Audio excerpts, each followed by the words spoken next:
ഞങ്ങളങ്ങനെ ജാതിയുടെ അടിസ്ഥാനത്തിലല്ല അവിടെ സ്ഥാനാർത്ഥിയെ അല്ലെങ്കിൽ മതത്തിൻ്റെ അടിസ്ഥാനത്തിലല്ല നിശ്ചയിച്ചിട്ടുള്ളത്. അദ്ദേഹം ഒരു പൊതുപ്രവർത്തകൻ, കഴിവുറ്റ പൊതുപ്രവർത്തകൻ എന്നുള്ള നിലയിൽ അദ്ദേഹം വന്നുണ്ട്. അദ്ദേഹത്തിന് ജാതിയോ മതമോ ഒക്കെ ഉണ്ടാവാം. പക്ഷേ അദ്ദേഹത്തിന് നമ്മൾ കണ്ടത് അങ്ങനെയാണ്. കാര്യം അങ്ങനെ ഒരു ജാതിയെ സ്വാധീനിക്കാനുള്ള ഒരു ആണെങ്കിൽ 45% ഏകദേശം 48% ഹിന്ദു സമൂഹം ഉള്ള സ്ഥലമാണ്. ഏറെക്കുറെ 35% മുസ്ലിം കമ്മ്യൂണിറ്റി ഉള്ള സ്ഥലമാണ്.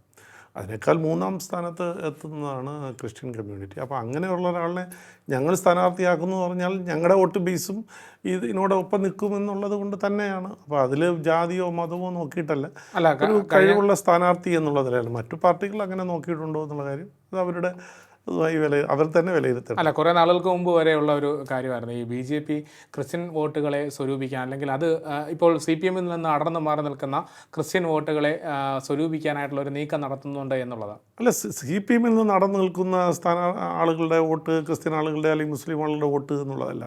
BJPക്ക് അനുകൂലമായി ചിന്തിക്കുന്ന ആളുകളുടെ വോട്ട് നേടിയെടുക്കുക, കേന്ദ്രത്തിൽ നരേന്ദ്രമോദി ഗവൺമെൻറ് നടത്തുന്ന ഈ രാജ്യത്തിൻ്റെ വികസനം മുന്നിൽ കണ്ടുകൊണ്ട് നടത്തുന്ന പ്രവർത്തനങ്ങൾ വിലയിരുത്തി അതിൻ്റെ അടിസ്ഥാനത്തിൽ കേരളത്തിൽ ഒരു മാറ്റം വേണം. ഈ രണ്ട് മുന്നണികളെയും മാറി മാറി ഭരിക്കാൻ അവസരം കിട്ടിയിട്ടുള്ള ഒരു സംസ്ഥാനമാണ് കേരളം. കേരളത്തിലെ ജനങ്ങളും മാറി മാറി ഈ രണ്ട് മുന്നണികളെയും പരീക്ഷിച്ചിട്ടുണ്ട്. ഇനി അതിൻ്റെ ഒരു മാറ്റം വേണം, ഒരു മാറ്റം കൂടിയേ തീരൂ. ഇന്നലെ വരെ ഉള്ളതല്ല, ഇനി ഒരു മാറ്റം വേണമെന്നുള്ളത് അതിനനുകൂലമായി ചിന്തിക്കുന്നു എന്നുള്ളതാണ്. കഴിഞ്ഞ പാർലമെൻറ്റ് തെരഞ്ഞെടുപ്പിലെ ഈ വോട്ടേഴ്സ് നൽകിയിട്ടുള്ള സന്ദേശവും അത് തന്നെയാണ്.